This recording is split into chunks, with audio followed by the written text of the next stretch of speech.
You know that song Gerua? Yes. If you look at that visualization, but what makes it all come alive is the backdrop. That beautiful landscape that's in that. And we take it for granted. Yeah. That's what I feel the geodiversity has always been taken for granted. That perspective can only come from a geologist who's a professional musician as well. How you juggle the world of music and science.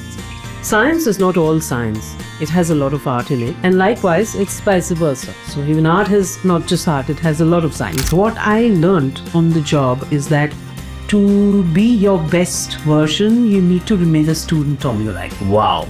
That's a wonderful quote. I personally believe that every human being has talent. True. In something. It's just that we don't look Deep enough. into ourselves. How do you analyze to cast a certain talent when you do? So, over these many years that I've been working, I think I've kind of taught myself to remember textures. It's very different of you singing to a Deepika Padukone song than an animated character of a Disney who's probably jumping from one place to another. You cast Sunidhi Chauhan in Lion King, and when I heard her, She was the only person who would have fit Beyonce. yeah, like I had only heard of the North Pole and the South Pole. What is So- her pole? Step into the world of Dr. Sunayana Sarkar, a true renaissance force. She's a sonic architect with over 26 years in music, shaping 1,000+ projects across Disney classics like The Lion King, Encanto, Moana, Mulan, Tangled, Zootopia, Pinocchio, Alice in Wonderland, Peter Pan, 101 Dalmatians, The Jungle Book, The Little Mermaid, Winnie the Pooh, Snow White, Mufasa, and Netflix projects like Jingle Jangle, Christmas Chronicles, Apple TV's Fraggle Rock, and many more. From working with legends like A.R. Rahman, Pritam, Salim-Sulaiman, to singing for countless ad jingles, to Bollywood's biggest film studios, Dharma Films and Yash Raj Films, she has also sung and acted in iconic musicals like Jesus Christ Superstar in the year 2000 by Rahul Dakuna and Jaya by Lilith Dubey. But that's just one side. She's also a PhD geologist, earth sciences professor at NMIMS, and a sustainability advocate, serving on the advisory boards of the Balipara Foundation, Envaplax, JM Environet, and Normie Research Foundation. As a top voice casting director for Netflix, Disney, Apple TV, Amazon Prime, and many more, she's cast legends like Shah Rukh Khan, Shan, Sunidhi Chauhan, and beyond. Musician, scientist, educator, visionary, Dr. Sunayana Sarkar is a woman of impact, and her story will transform you. Welcome to the Thomson Andrews Show, Unveiling Journeys. I'm thrilled to take you on an inspiring ride through the lives of incredible personalities, from top celebrities to visionary leaders. Join me as we uncover career challenges, personal growth, and the transformative moments that define their journeys. Let's dive in and get inspired.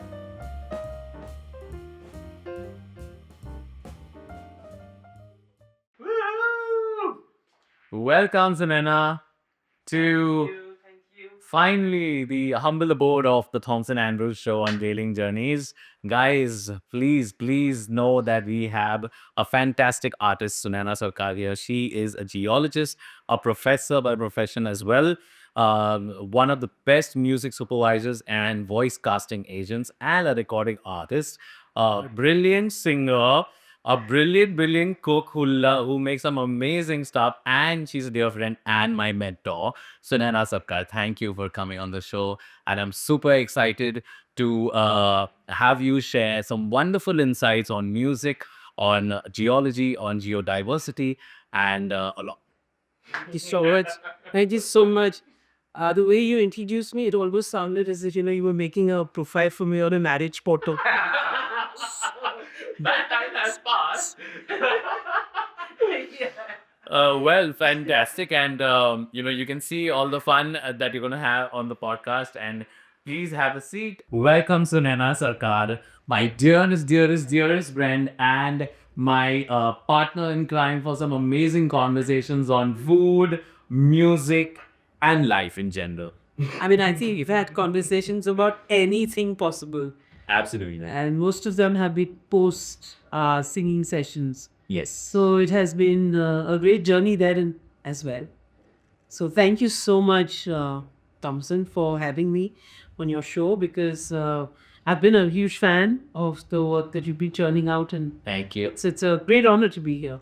Thank you so much. My pleasure. And Sunayana, Um, I would love for you to share your view on how you juggle the world of music and science, because you are one of the few people whom I know as an artist who has who is a brilliant and amazingly talented vocalist, and all the work that you have done throughout your career as a professional vocalist, whether it's Bollywood, whether it is animated films, whether now it's OTT, and there's so many other Hollywood films you're working on, to having a full-fledged career as a professor and as somebody who's so driven academically. How do you balance those two?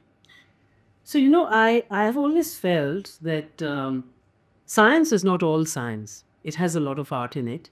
And likewise, it's vice versa. So even art has not just art, it has a lot of science. Yeah. So it's like, and I think all of us are driven that way. It's just that many of us don't introspect. So we don't find our science part of it, of ourselves, or maybe some people do not find their art part of themselves. But all of us have it, believe it or not. I mean, I keep telling that to my kids who I teach in class. So for me, it was like probably because I've grown up in the northeastern part of India, which is extremely beautiful when it comes to the natural heritage there. It is.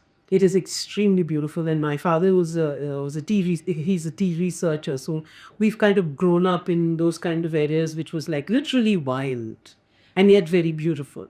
So that I think influenced me to move into music, and we had to entertain ourselves.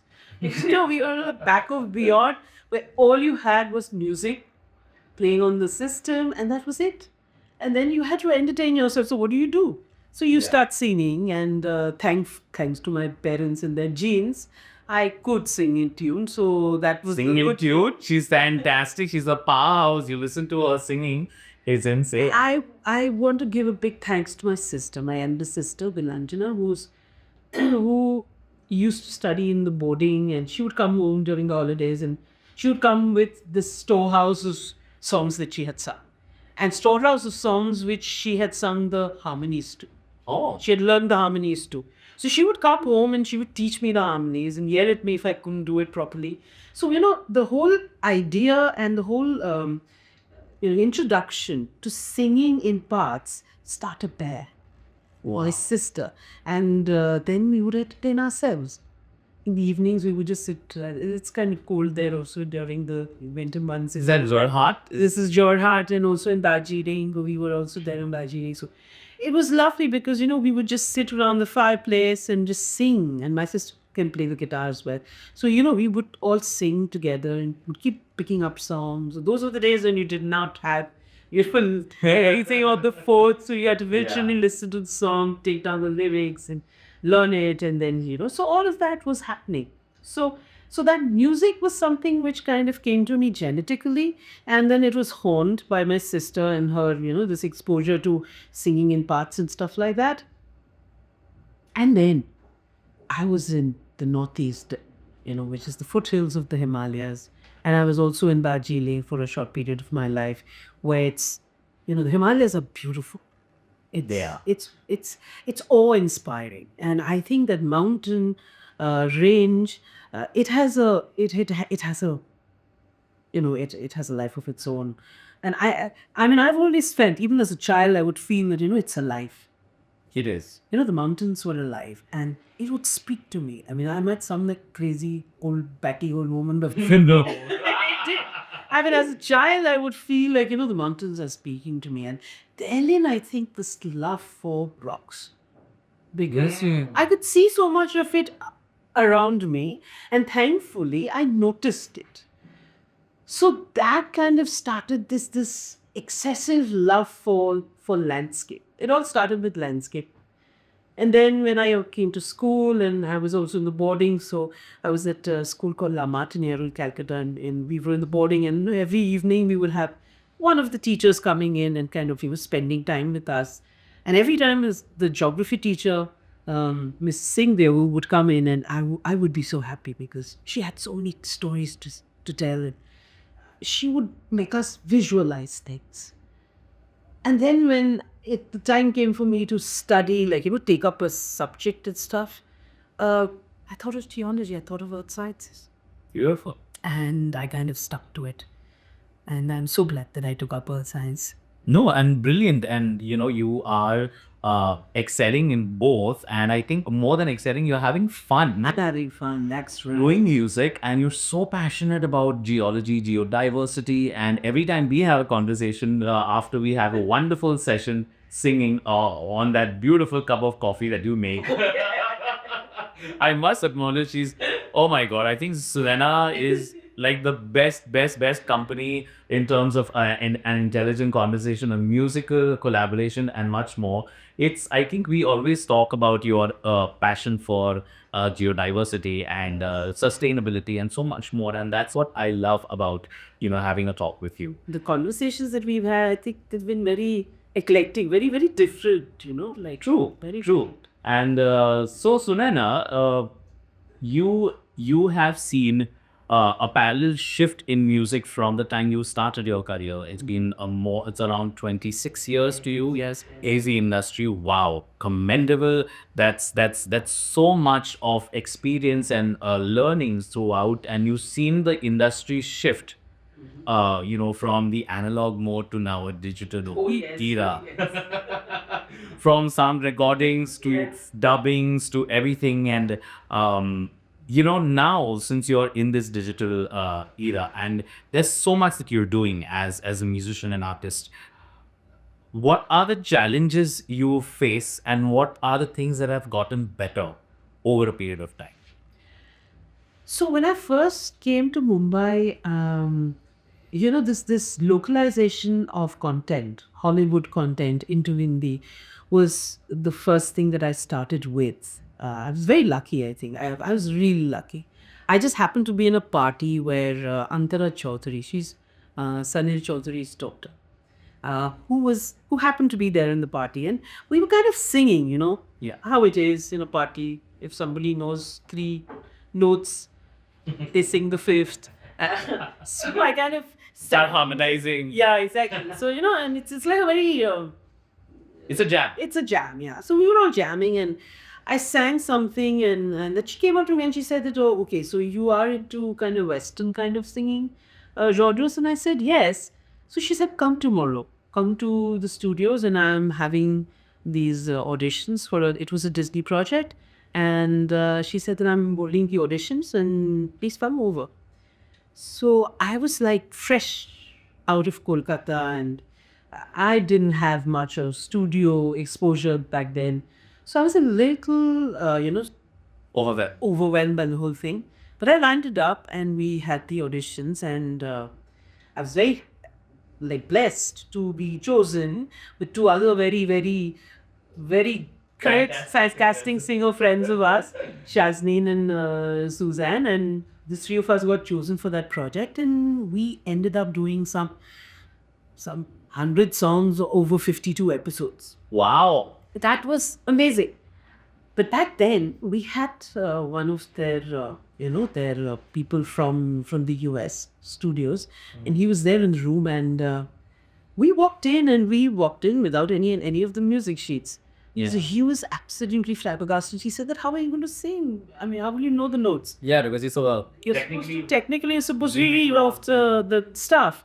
And we were also kind of taken aback, thinking that now what's going to happen.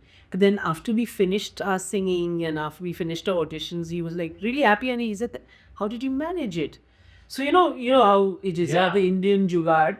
So he kind of managed that. Ever since then, I have been doing this work. Yes. I'm absolutely thankful to Antara, because she taught me how to do this whole exercise of supervision, and what were the things, what were the nuances that we had to keep in mind, and what were the techniques, and how to kind of adjust it according to each artist, because every artist is different. The way you handle that particular artist has to be specific. She taught me of that. She literally taught me. She handheld me through it, and within a year she kind of started giving me her projects, and then she just one day she upped and she went back to Kolkata, and I was like, often hear in terms of music supervision. But I'm ever grateful to her for teaching me all that that I know. I think I'm grateful as well because you've been doing such fantastic work. And you know how it is that we all learn on the job. Yes. Every project that I've done, and I think I was, after you told me to come for this show, I kind of went back and I looked through some of the stuff that I've done. Maybe over 1,000 projects by now. Yes. Or 26 years. I don't have an exact number, but that has shaped me so much. Indeed. That's the only thing that I know in terms of music, because I'm not trained. I have never trained, whether it's But you're study or but you're God gifted because the level of work that you're doing is so uber professional that people at Disney, people at Netflix, and such big studios, love your work. They trust your work. Yes, And- trust us, yeah. and- They trust us. Yes, all of us. It is by a boss. But again, most importantly, it stems from your professional judgment, your utmost dedication and sincerity towards perfection.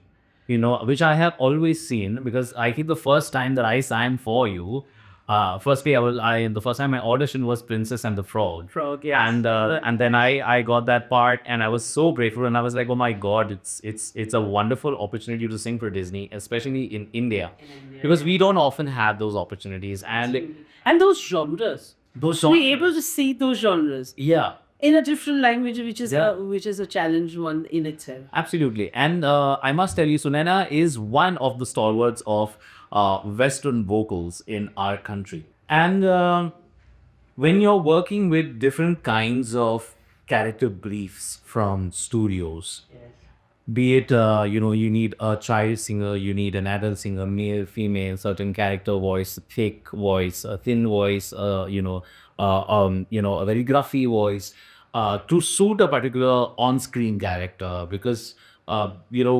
it's different for playback casting compared to this kind of casting. What are the challenges you face, and what are your how do you analyze to cast a certain talent when you do? So, over these many years that I've been working with this kind of projects, I think I've kind of taught myself to remember textures. Yeah. Yeah. So, when I listen to somebody singing, even if it is somebody who's like a celebrity, even without thinking, I'm constantly analyzing the texture and kind of, printing it into my brain. And so that when a project comes, like, the whole process of doing this, a project comes in, the studio sends it out, you have the character briefs, and then you have, we do the auditions. We have to get at least 3 to 4 voices to match that. And then we go, we go nitpicky and we zero in on the person who's going to be the best fit. Yes. Because for the studio, it's always the challenge for them is always to try and make the singers from different regions sound as if they are the same singer who's doing it in a different language. Yes. So that even if they kind of, get the lines of the same song from, say, 35 different countries, and they kind of line them all out, it still matches and it sounds as if it's the same singer or something. So that's the kind of precision that everybody's aiming at. And that's what you are able to deliver. But that's what we are trying to do.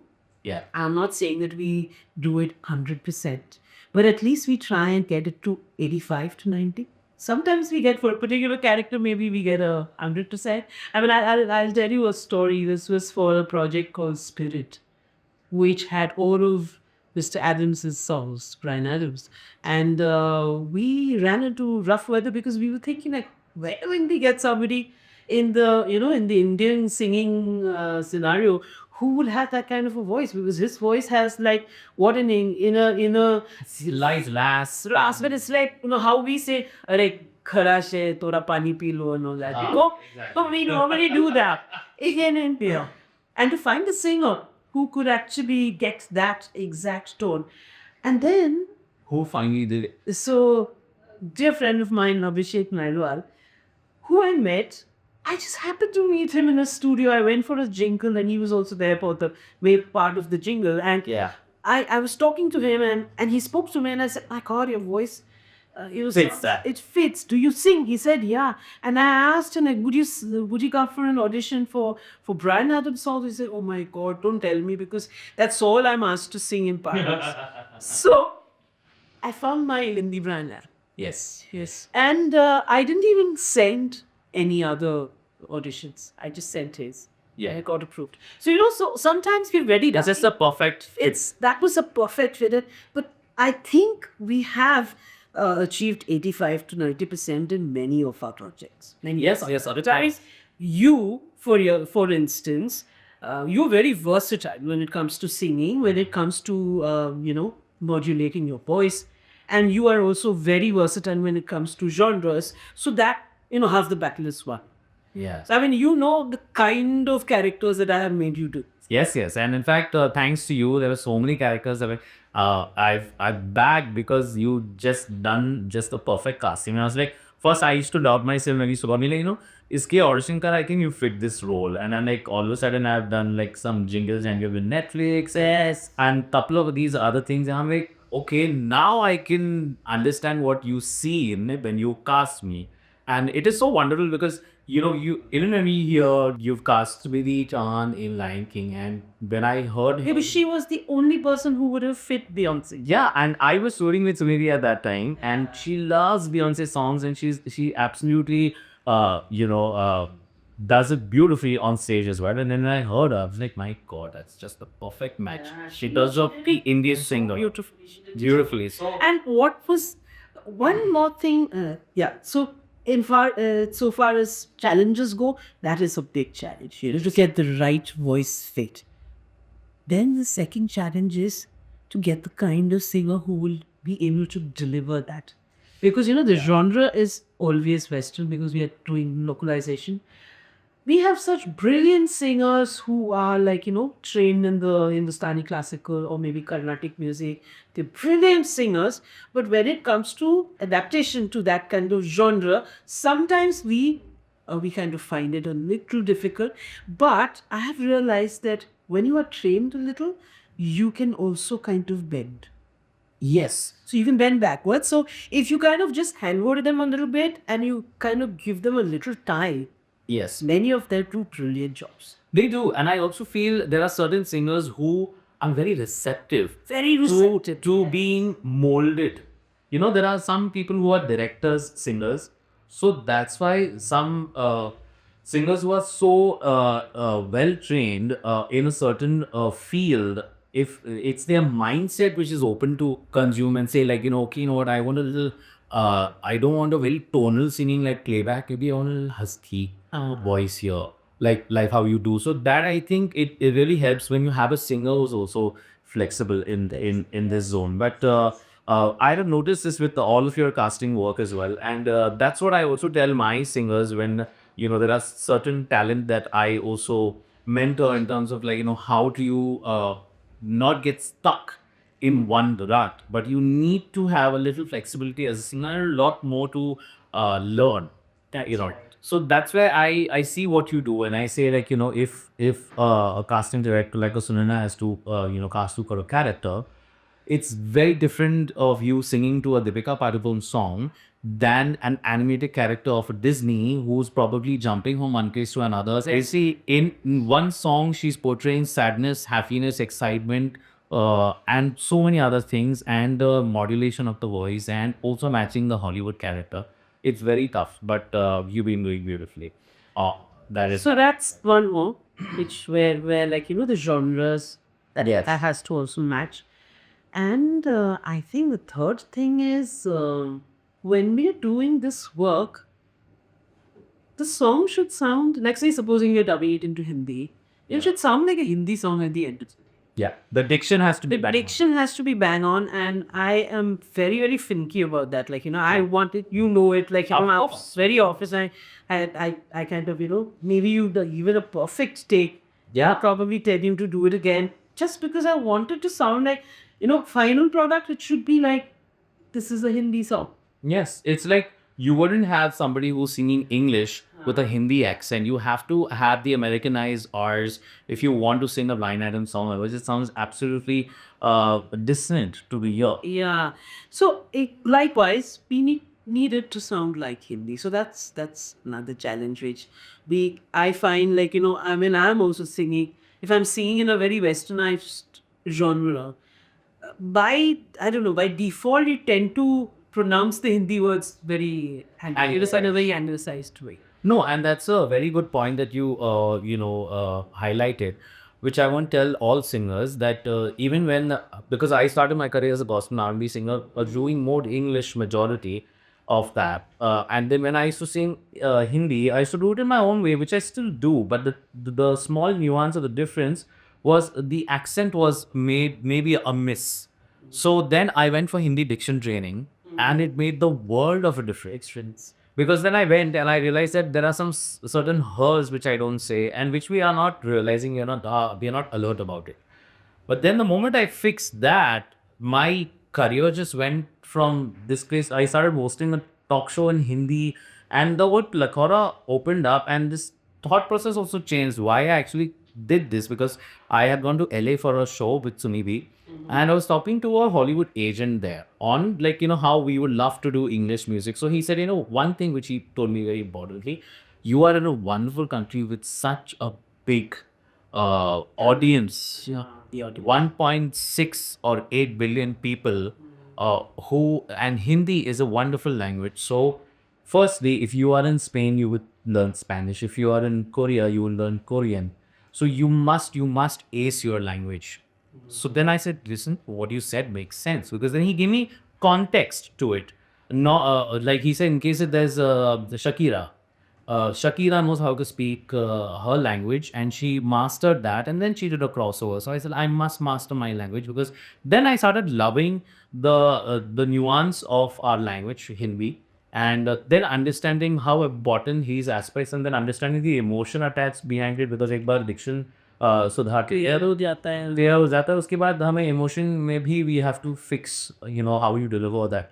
So then I worked on that, and that was wonderful insight. So all singers, if you feel that you do not have to work on your diction, your dialect, your delivery, it's very important. Also, another point that you beautifully mentioned is acting. Singers need to act. I think I read one book of Rahman sir, where he had mentioned while Lata ji was one of the best singers in the country, and her emotions used to come across, was she how to act. Exactly. And that's tough. Or even Kishore Kumar. You listen to all his songs, you feel the lyrics. Very true. Meaning, if it's a sad song, if it's a happy song, if it's a mad song, Yeah. he's done it all. He's done it all. completely. Kishore Kumar is a legend in that matter, because I think he was an exhibit A of Broadway in India. Absolutely. Absolutely. Because he could do anything. yes, because even when I'm looking at his body language on camera, on screen, whenever he's been featured, or just his voice, I can use Gita Bani. He's very very, very edgy in like a Indian version, like James Brown was very, very in that space in the funk and very, very active, or like any other singer who's very, very And so versatile. and so versatile. And Kishore Da is a classic example of that. But acting, singers, another chip from Sunayana and Furry is acting. You must know how to enact your emotions, diction, and obviously work on the versatility.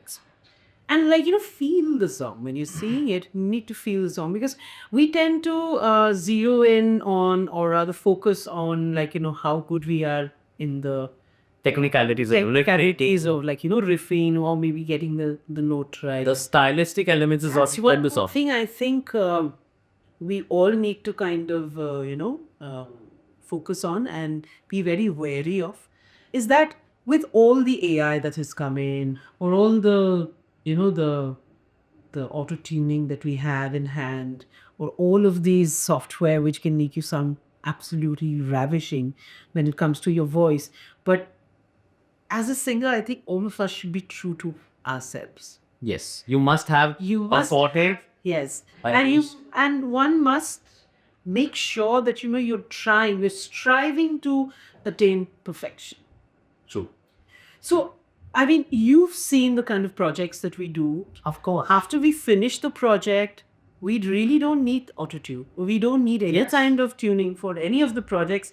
Even if it's like a little bit of sharpness or We rather do it 10 times. 10 times and get it correct. Yes. Because that kind of lends you that credibility which no technology can overtake. Yes, and beautifully put, and that's rightfully said as well, because that's a classic example of why Shankar Mahadevan still trains. He's a fantastic vocalist, and what he also mentions is, you never stop learning, and you should never stop practicing, because you just get better and better. Hariharan sir also, all of these legendary artists and singers, they are constantly working on their craft. I think the day you say I'm done and I have sorted it out, I'm the best in the world, that's I think a sign for like a I'm a teacher. My alter ego, I'm Yes, CG. But the thing is that what I learned on the job is that to be your best version, you need to remain a student all your life. wow. That's a wonderful quote. To be your best version, You want to be a student all your life. I'm gonna like put that on the screen for everybody to Because understand. I am constantly learning from my students. I constantly learn from you all when you come to sing. When you are practicing a little bit before going for a take. I'm constantly learning. So it's like you just have to be receptive to education, whatever it may be, whether it's a song, whether it's writing, whether it's your exams, whatever. And I think that's very important, because as people also, there's so much to learn from each other. Even if you meet somebody who's not from your field or from your line of interest or your industry, there are certain nuances which you can learn about life. Maybe the way they approach life, about positivity, about success, about health, about mental health. There's so much. Like I, have wonderful conversations with you, and I have also been inspired on my entrepreneur journey, because you balance music and an academic career beautifully. Because there are few people who say I won't follow passion and music, but I can't be academically a professor, or I can't have a day job. But you do both brilliantly, and that also got me thinking, saying that why should I compartmentalize myself? Because sometimes you have so much more that you want to learn and explore, and thanks to you. So I feel that most of us do not introspect. Yes. Because I personally believe that every human being has talent in something. It could be taking rice grains and making it into an art piece. It could be something like as random as that as well. But every person has some kind of talent. It's just that we don't look deep enough into ourselves. And also, maybe we are not encouraged, or we don't take maybe the effort to even explore, because we are living in fear. Explore. Yeah, because they're all very much into your comfort zones. True. Okay, we've studied and gotten our job and we're getting sizable amount of money. We don't want to explore our passions. Or we never ask, a lot of us don't ask ourselves as to what makes me happy. I mean, I've always asked myself, what is it that makes me happy? I like geology. I love rock. So I love singing, and I try and do both. I love driving, so I go off-roading. So, things like that. You kind of introspect. Absolutely. I think that's a brilliant way of praying, because you are kind of giving respect to the fact that you have been born onto this planet. Yeah, and you've got certain gifts. You got And then you got a certain life which you're grateful for. You're grateful. That's like Thanksgiving at the end of the day. So if you can introspect, I think that's brilliant Thanksgiving at the end. That's beautiful. Be grateful and introspect. That's another golden insight that you can do. So Nena, you're full of pots of information and inspiration. And on that note, I must take you to another fun segment, a gaming called Harmonious Connections. All right, so I'm going to say a word related to music, or geology because you're also a professor. And Dr. Sunayana needs to respond with the first thing that comes to mind. Okay. All right, so here it is. Lion King. Oh my God. Sunrise. Rock. This planet. All right, jazz. A warm cup of tea. Rio. Amazon forests, which were disappearing at an alarming rate until conservationists around the world, Got together and got together and did something about it. Yes. Volcano. Oh my God. Maharashtra. Deccan Plateau. Deccan Plateau. Yes. Geography at its core. Geodiversity. The basis of biodiversity. Foundation of biodiversity. Well, thank you, and you can relate him. And it's fun to have these rapid fires with you, and because you are so full of the ideas and concepts, and you beautifully put it together. So Suneda, I've been thinking of also asking you certain questions on on your understanding of doing music in Bollywood, because you worked with legends like Rahman, Pritam, Salim-Sulaiman. You worked on film projects, on even live concerts you've been part of. Yes. As an ensemble. So when you do OTT, when you do Disney, when you do films, the stark difference in mindset, and also anything that you feel that is getting better from when you started your career. Okay. So when it comes to Bollywood, I really haven't done much there apart from additional vocals. But that in itself is a lot.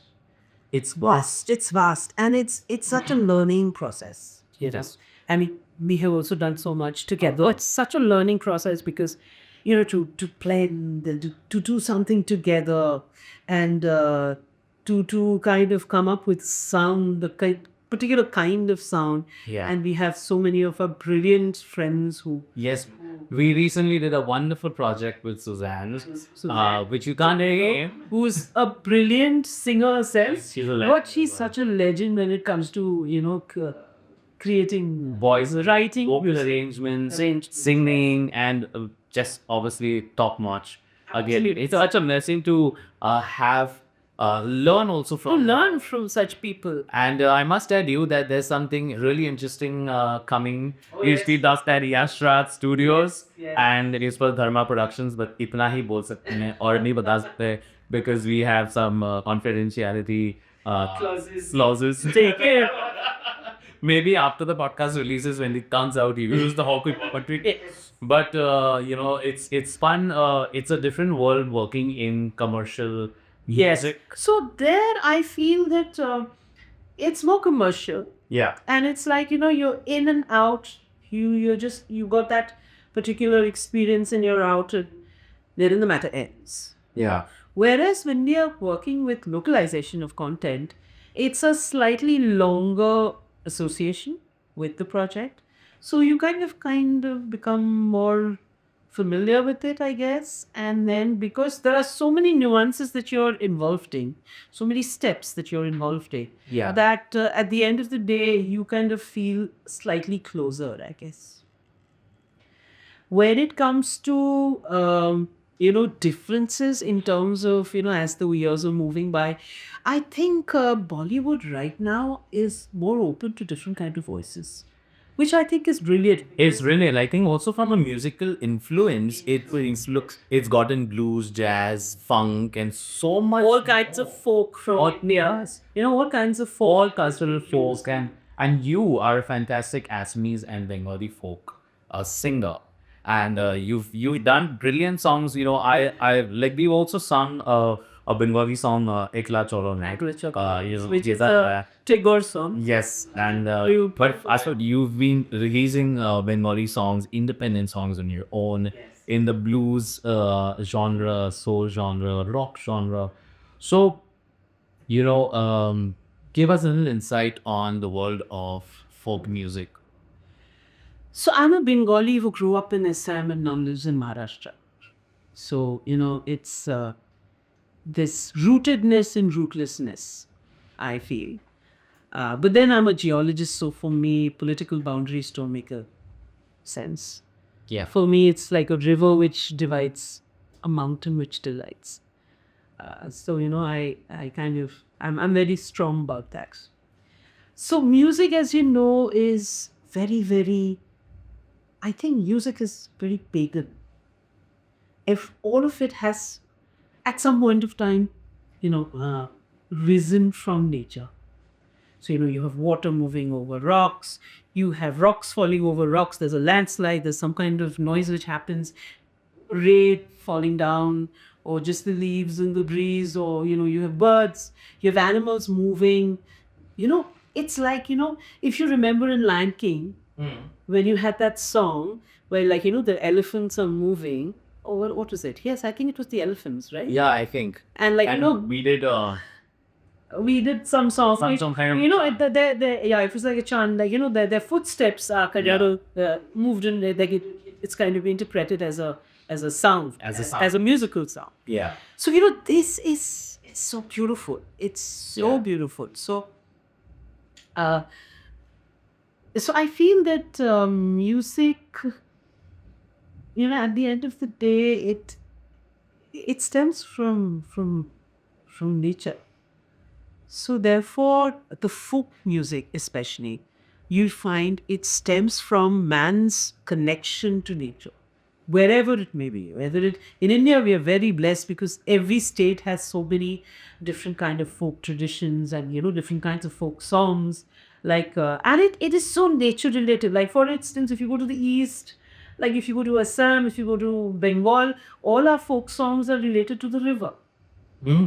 Because you have the Gangetic Delta, the Brahmaputra Delta, they were kind of coalescing there. So all our songs are like boatman songs. Yeah. Oh, lovely. Yeah. So, it's so off the land. It's so off the land. You come to Madhya Pradesh, most of their folk songs are about the forest.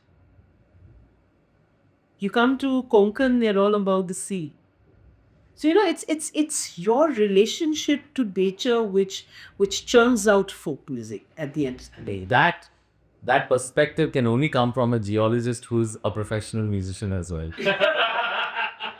Only possible. Well, you mentioned something really interesting offline when we were having a chat, that about the three poles, like from a geologist's perspective, Yeah, like, Yeah, please in share. fact, just 2 days ago, I was in Guwahati for this forum, which was a brilliant forum this time, I think, and it was to do with understanding the importance of the third pole. And I only heard of the North Pole and the South Pole. What is the third pole? So you see the poles, the north and the south poles, if you look at it even now, they are the last vestiges of the last ice age that we had. Oh. So, that's the reason why the two poles still have an ice cap, Oh. right? Now, that ice cap is your freshwater reserve. That melts, gets into the ocean, that's it. You don't have the freshwater reserve anymore. The third pole is this entire Hindu Kush, Himalaya, Tibetan, Highland, Central Asian part, which is very high and it is permafrost, meaning the ground is frozen 365 days a year.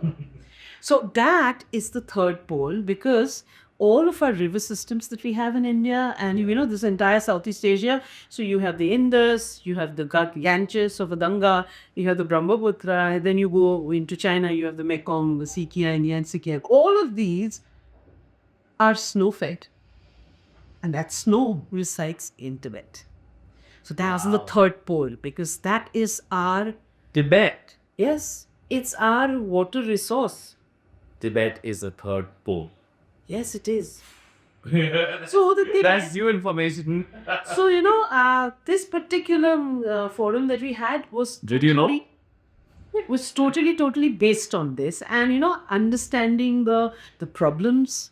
And we had like one of the premiers from Tibet who spoke very eloquently about it, and he spoke about the fact that there is a lot of methane frozen in the ground in Tibet.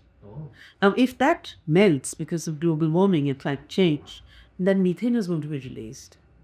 Now, when you have carbon dioxide, we have ways of arresting that. We have carbon sequestration, which happens naturally, and then you also have like man-made ways of carbon sequestration. But when it comes to methane, you don't have such effective methods of mitigating that, and that will increase your global temperature way more. And when that happens, the rest of the snow will also melt. So can you imagine a cascade time? effect. Yeah. So can you imagine a time when you will have no water in any of these four river systems that I talked about? Wow. So the entire population, which is totally based or rather dependent on that river, their livelihoods, everything is based on that, right? Yeah. The very fact that we are like the cradle of rice and wheat cultivation is because of those rivers.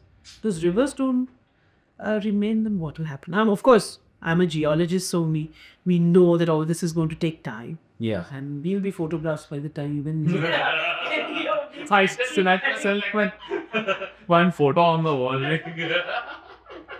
Even the new generation, you might just be in a drawer, Or a digital file. or a digital file, exactly. Upload kar lo. One JPG. When I pick up the JPG, I think you should write a book on it.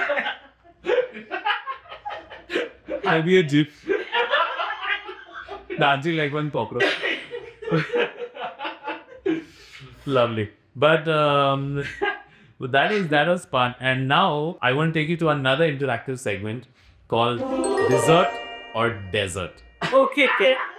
Because you as a geologist and you as a culinary expert who kills it with your desserts, my God. So ये सवाल है आपके लिए. I'm going to give you example words. So if I'll say the word, you have to say this is dessert or desert. Okay. Mojave. Desert. Tiramisu. Desserts. Gobi. Desert. With Yes. It's in Central Asia. oh Gobi Desert. This is up to Tibet. oh crème brûlée.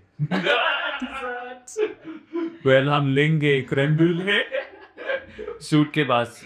Well, thank you for that. And Sunayana, you are such an inspirational person. I would love to know what is the legacy that you would love to leave behind. Two or three things. One is the fact that I want people to appreciate the fact that they are earthlings. We live on this planet. We live off the planet. We are born of the planet. How many of us actually take an active interest in the planet?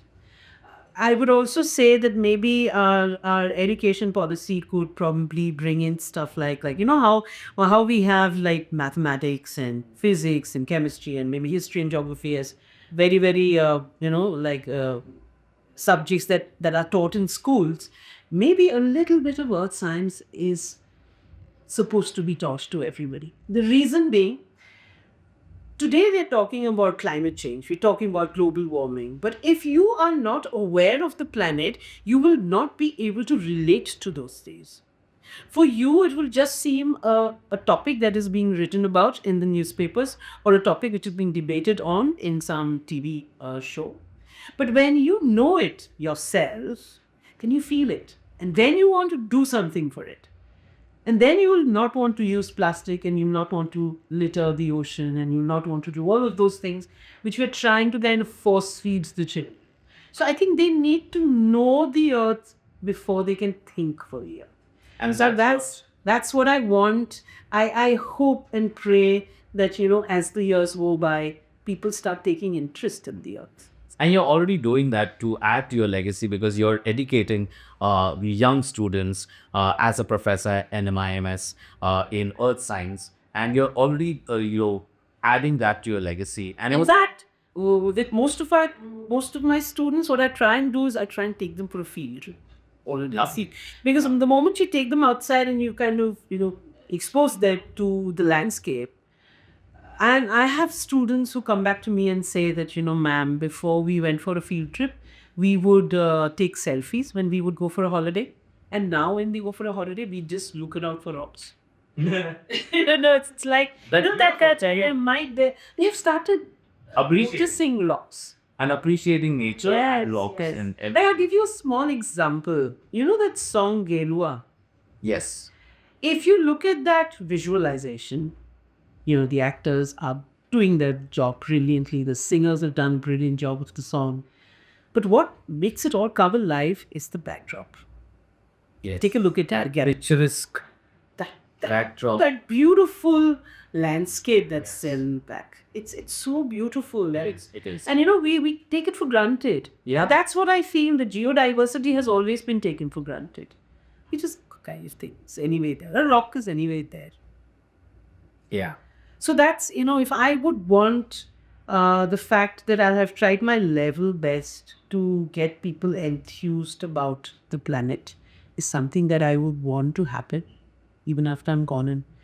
And also I would want people to appreciate all kinds of music.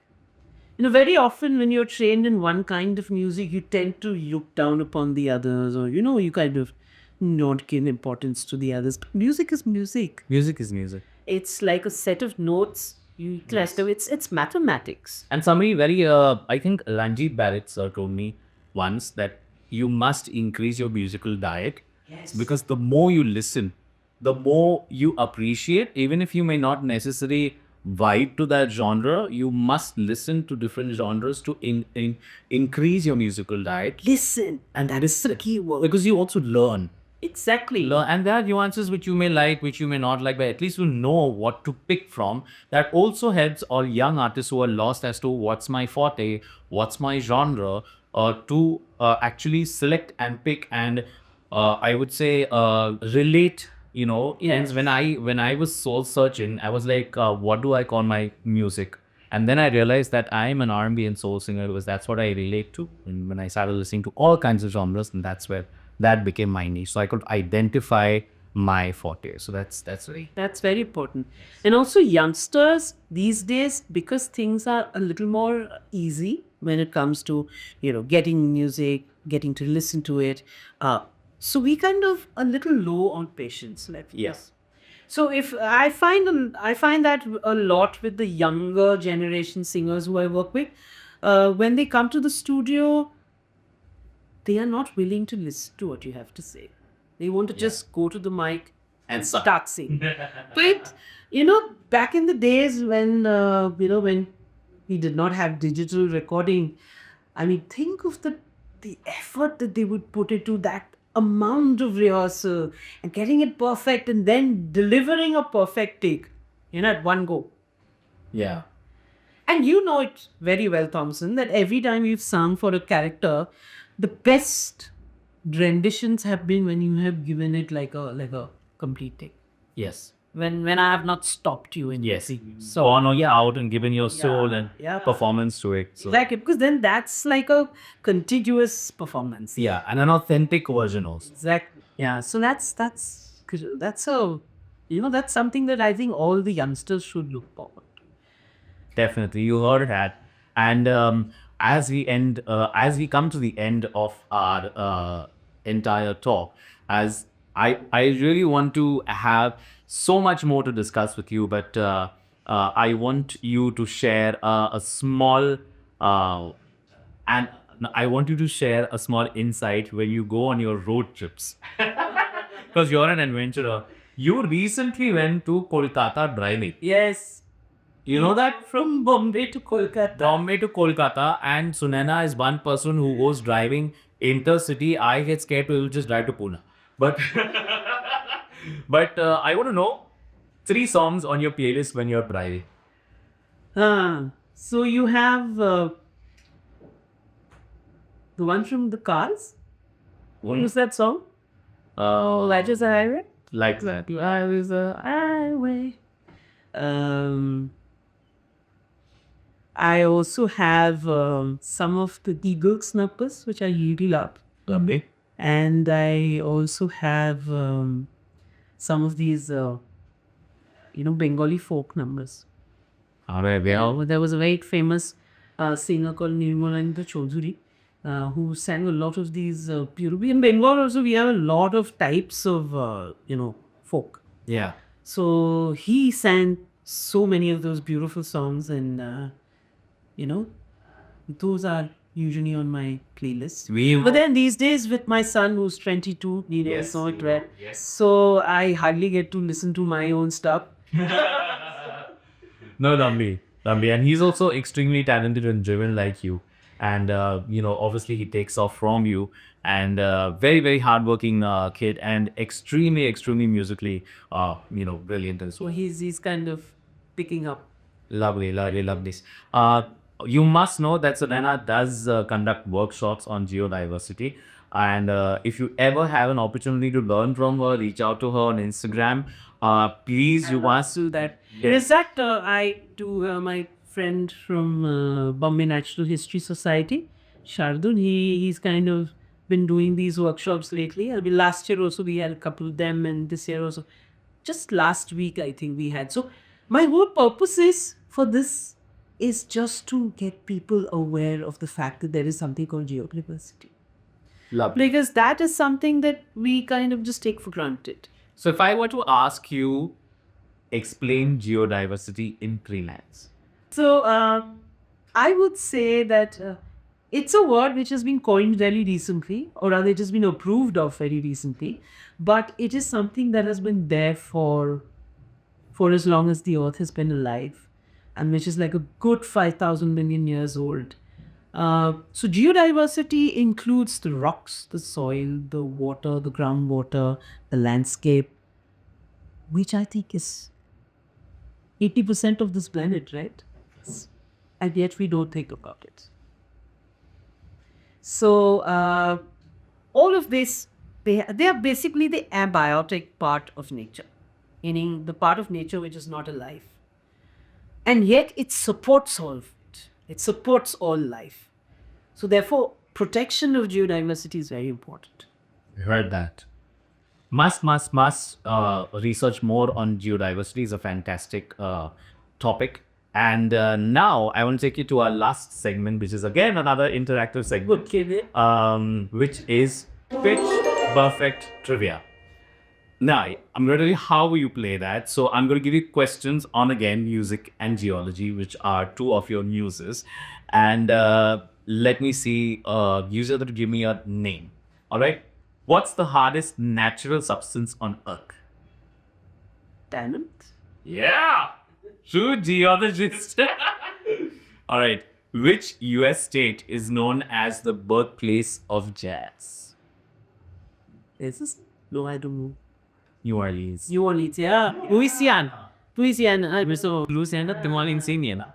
I think Louisiana is the. I might say geography. US is not great. My geography of Mumbai is all right. I don't have a Scotland green. All right. Well, so I definitely want to share one quote that really touches my heart by William Shakespeare is the earth has music for those who listen.